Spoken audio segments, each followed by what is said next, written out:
Alors bonjour à tous, bienvenue sur dailyfx.fr, Vincent Gade pour vous retrouver. Le point de marché matières premières, le Commodities Market Report, et j'ouvre ce point de marché sur le pétrole et un support technique qui a bien fonctionné. Alors je vais m'attarder un peu aujourd'hui sur le prix du pétrole brut US pour des raisons techniques qui ont permis d'adopter une tactique de trading bien money managée, on va dire, hier. Le métal jaune toujours soutenu, et malgré d'ailleurs le dollar US. Je vais préciser des informations à ce sujet-là. Dans cette émission, chaque matin, on couvre l'once d'or, l'argent métal, le cuivre, le gaz naturel et le pétrole. Alors, aujourd'hui justement, du côté des fondamentaux, deux choses. La première évidente, la publication des stocks de pétrole aux États-Unis à 17 heures. Ça c'est important. Et d'autre part, n'oubliez pas le lien qui existe toujours entre la réserve fédérale et le prix des matières premières industrielles. Voilà, le fait que la Fed n'envisage plus de monter ses taux, hein, sous vos yeux l'avertissement sur les risques liés au trading, est un facteur de soutien pour le pétrole. Le marché action, le risque, apprécie toujours lorsque la Fed interrompt son cycle haussier des taux d'intérêt. Alors, il y a un problème malgré tout à terme, c'est la crédibilité de cette banque centrale, parce qu'elle avait engagé un cycle haussier et que maintenant, en dépit de la macro US qui est solide, hier vous n'avez pas manqué l'indice PMI non manufacturier aux États-Unis. Bon, la Fed attend, comme beaucoup de monde d'ailleurs, d'en savoir davantage sur le devenir du Royaume-Uni au sein de l'Union européenne. Alors parlons peu, parlons bien dans cette émission. Euh, alors, ça c'est important ce que nous dit Saïd. Les offres de travail en ligne. Donc, ça c'est intéressant ce que vous nous dites parce que c'est vrai qu'en mai, la baisse des offres de travail en ligne avait été précurseur du mauvais rapport NFP. Donc on verra. En tout cas, le consensus Bloomberg est très optimiste. Les sous-composantes emploi des indices PMI étaient bonnes. On verra. Hein. Il n'y a pas forcément, il y a pas un lien direct entre les sites de recrutement en ligne et les créations d'emplois. La mise en ligne d'offres d'emploi, ça veut pas si ça baisse, ça ne veut pas forcément dire qu'en juin, l'économie US n'a pas créé des emplois, d'accord. Et c'est pas toutes les entreprises qui mettent leur offre d'embauche sur ces sites internet de recrutement. Donc attention tout de même, et malgré tout, c'est important à noter. Alors, on va aller droit au but dans cette émission. Nos émissions sont segmentées et précisément avec Sylvain, maintenant on est deux pour le faire, donc on reste dans les thèmes. Je couvre techniquement les 5 matières premières, ça va prendre 5 minutes. Si vous avez des questions, laissez-les. Et je vous retrouve à 11 heures pour le gros point global macro du morning meeting. À 11 heures, je vais vous expliquer qu'est-ce qui a été dit dans les minutes de la Fed. Le pétrole. Alors, je vais être honnête. Hier, j'ouvre le commodities, on était sur support. Mais j'observais un repli des matières premières industrielles. J'ai malgré tout expliqué hier que acheter l'US Oil, c'était un risque de 10 centimes. Voilà, on était sur support. Il y avait un risque de 10 centimes. Uniquement pour cette raison, on pouvait payer. Ça a bien fonctionné, c'est propre, et je pense que ça n'a pas fini de monter. J'ai un triangle en construction sur l'US Oil, et je pense qu'on peut rejoindre la partie haute. Donc vous avez cette ligne de tendance chartiste, le triple support. On a fait un bel avalement hier en session US à l'ouverture. Une jambe de hausse. Là, on fait un petit drapeau. Et je ne serais pas surpris, moi, de voir le prix du pétrole parvenir à remonter en direction des 49 dollars. Du côté des stocks de pétrole, ce qui se passe depuis 2-3 semaines, c'est que ça déstocke. C'est un facteur de hausse pour l'US Oil. Vous ajoutez à ça la Fed qui n'envisage plus de relever ses taux. Le rebond technique aussi des actifs risqués. Je veux dire, tout me semble en place pour rebondir davantage sur l'US Oil avec un regain de volatilité à 17 heures tout à l'heure.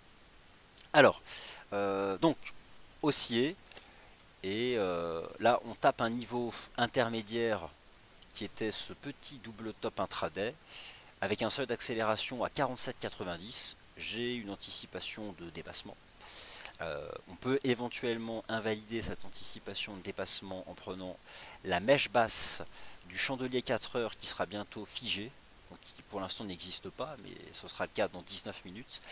Et si on a ce type de chandelier, c'est tout à fait possible que ce soit permettre cette accélération, dépasser 47,88 et monter.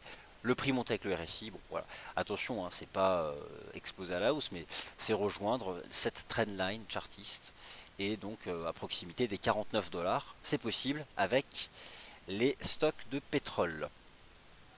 Posez des questions, n'hésitez pas, hein. Posez des questions et surtout partagez vos charts. Le gaz naturel a reculé hier sous une résistance à 3 dollars. Il remonte un peu, il est toujours en dessous.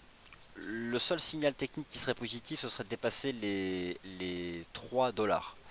Bon, je suis pas confiant dans la capacité du gaz à remonter dans l'immédiat, surtout après le repli d'hier. Petite div D1. Bon, là c'est clair qu'en D1 on a fait un petit marteau hier. Il y a un attrait pour les matières premières industrielles, donc ça peut éventuellement se reprendre, mais techniquement parlant, c'est ce qui est le plus intéressant pour la tactique. Il n'y a pas photo, hein. Si vous cherchez une matière première industrielle qui peut encore rebondir d'environ 1 dollar à court terme, privilégiez le WTI. Alors il y a aussi les stocks de gaz naturel aujourd'hui qui seront publiés. On suivra ça tout à l'heure, mais sans hésitation. La meilleure matière première industrielle pour du day trading et du swing, si vous l'avez acheté hier sur support, reste le WTI. Pour gérer son risque, il va falloir être actif. Le marché doit continuer dans l'immédiat à rebondir, sinon on risque d'interrompre la reprise dans la partie médiane du triangle. Donc sous 47, ce serait compliqué. Donc il faut vite accélérer, dépasser 47-48 avec un marché qui peut taper 49 voire 49-30 aujourd'hui avec les stocks de pétrole. Le cuivre était dans un haut de canal baissier il y a 3 jours, il a baissé et là il tente de se stabiliser sur la partie centrale. Alors, la Fed, lorsqu'elle n'envisage plus de relever ses taux, ça profite aux matières premières industrielles dans des proportions qui sont quand même assez réduites. On est en plein milieu de ce canal. Bon, c'est un niveau, mais là encore, si je fais une comparaison entre le gaz naturel, le cuivre et le pétrole WTI sur un plan chartiste, la première place c'est le WTI en termes de limpidité technique pour la gestion du risque de la position de trading. Donc sans hésiter, c'est cet actif là qu'il faut privilégier pour remonter en direction des 49 dollars. Alors, l'or et l'argent, la stratégie qui consiste à shorter l'or reste toujours la plus mauvaise des stratégies. Vous avez ici sous vos yeux le SSI historical, donc je vous le présente ce soir en webinaire à 18h, un nouvel indicateur à télécharger gratuitement sur FXM Apps qui vous donne en temps réel le pourcentage de traders chez FXM à l'achat en comparaison immédiate avec le prix, puisque là vous pouvez la poser directement sur le chart. Alors, souvent on me pose des questions, mais pourquoi le fait de voir un prix monter et le pourcentage de vendeurs augmenter est un facteur de hausse? Alors ça fait partie des outils de l'analyse technique. Certains ouvrages appellent ça l'opinion contraire, d'autres l'analyse contrarienne des marchés financiers. Je vous expliquerai ce soir à 18h en quoi consiste cet outil. Ce qui est certain, c'est que pour l'instant, le momentum de l'or, donc l'angle de la tendance, hein, ce qu'on appelle le momentum, c'est l'angle, la vitesse, hein, c'est un taux de croissance glissant, progresse, le prix progresse, et le pourcentage de vendeurs continue de se renforcer. Bon, c'est un peu faux, ça se stabilise, mais en tout cas, il n'y a toujours pas une croissance des acheteurs parmi les traders particuliers. Donc, en tenant compte de tous ces outils techniques, il y a toujours de bonnes raisons de croire que le métal jaune puisse progresser. Alors, y a-t-il un risque de voir la hausse du dollar américain, si elle devait s'accélérer avec le rapport NFP, agir négativement sur l'once d'or? Je pense que ça pourrait provoquer plus un pullback, un mouvement de retour, ou une bonne raison de prendre des bénéfices sans du tout changer la tendance de moyen terme. L'idée, c'est toujours d'aller chercher 1380 voire 1400 dollars du fait de l'aversion au risque. Regardez aujourd'hui les marchés. Rebond des taux obligataires, bon, vous avez bien chuté. Sans surprise, dans les indices boursiers, rebond du secteur financier. Et sans surprise, rebond des valeurs de l'assurance, bon, qui perd déjà 35% depuis le début de l'année. Reprise technique des marchés actions, portée par Wall Street, la Fed, le prix du pétrole, un ensemble donc, de facteurs qui permettent cette reprise technique. Mais l'or, regardez l'or aujourd'hui. Malgré tout, il progresse. Donc, il faut vraiment traiter l'or maintenant comme un actif à part, de diversification, qui peut faire sa propre vie, quand bien même le marché action serait en rebond technique. Alors malgré tout, à 1366 dollars, si vous n'êtes pas dans le marché, il est difficile d'entrer, même impossible, parce que du point de vue du money management, je ne vois pas du tout comment là on peut ouvrir une nouvelle position. Par contre, garder le cap si vous êtes à l'achat, ce serait une mauvaise idée de s'en débarrasser parce que ça fait partie des rares stratégies de moyen terme depuis le début de l'année qui conservent un potentiel. Alors si on devait chercher un support pour se positionner en cas de pullback, le niveau parfait, peut-être trop parfait, ça reste 1300 $. Mais rappelez-vous à l'époque, l'once d'or avait été passé 1200, il a quand même fait 3 pullbacks sur 1200. Donc tôt ou tard, c'est justement lorsqu'on est complètement pris dans la tendance et qu'on a le sentiment que jamais ça retracera, que justement ça retrace. Donc il faut juste être prêt et avoir toujours un œil sur ce marché. Du point de vue des indicateurs de tendance orientés à la hausse, bien alignés. Alors un bon alignement, ça signifie qu'en tendance haussière, la moyenne mobile courte est au-dessus de la moyenne mobile longue. Bon, c'est logique.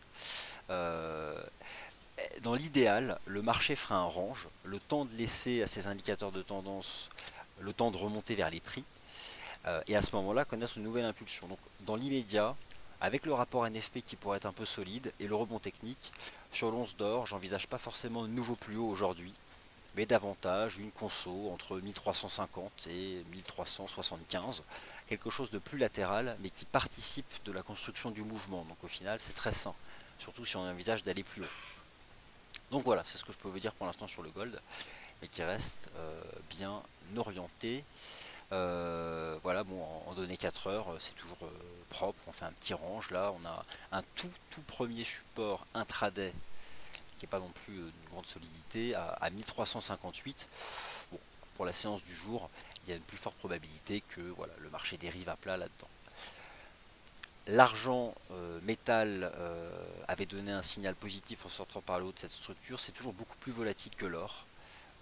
Bon, déjà, le marché ne lui réserve pas le même traitement.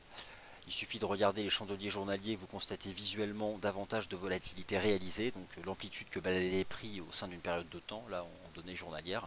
Il y a des mèches hautes, il y a des mèches basses qu'on ne retrouve pas sur l'or, et forcément ça malmène des stratégies de trading qui seraient gérées par des stops et des limites trop serrées. Donc il faut faire attention. On tient un support, un chiffre rond à 20 $. Est-ce que les 20 $ sont un bon niveau d'entrée sur l'argent dans l'immédiat? J'ai pas cette conviction. J'ai pas du tout là cette conviction. Euh, Pas tout de suite en tout cas. Je vais faire comme le gold, ajouter deux indicateurs de tendance. Donc la moyenne mobile à 20 jours et la 50. Et notamment les 20 sur ces deux marchés. Vous voyez elle est en train de se mettre à plat, donc on peut commencer à faire des ranges. Qui n'a pas une forme d'ailleurs vraiment précise ici sur l'argent, mais voilà, donc pour l'instant on tient les 20 $. Je vais juste regarder la 50 qui elle peut remonter. Bon, elle est quand même nettement en deçà du niveau actuel des cours. Donc pour résumer sur les matières premières, aujourd'hui peut-être pour le day trading, mettez-vous un peu à l'écart des métaux précieux. Euh, Regardez plutôt du côté du gaz naturel et du pétrole parce que déjà il y a la publication des stocks. Techniquement parlant, on a fait un marteau en données journalières sur le gaz naturel, ça peut remonter. Donc pourquoi pas remonter vers 3 $. En gérant son risque sous la mèche basse d'hier. Parce que si c'est vraiment un chandelier journalier de reprise de la tendance haussière, ça doit tenir. Donc gérer les risques sous 2,69 pour viser 3. Et quant à l'US Oil, bah ça y est, on dépasse. On est en train en temps réel là, de donner un nouveau signal positif sur l'US Oil. Dépassement au cours des 47,88. Bon, c'est quand même bien parti pour aller chercher les 49 $ aujourd'hui, plus un RSI H4 qui prend appui sur 50. Alors le RSI égale 50, pour rappel, ça veut dire que sur les 50 dernières périodes de 4 heures, sur les 14 dernières périodes de 4 heures, il y a plus de 50% de clôture positive que de clôture négative. Voilà.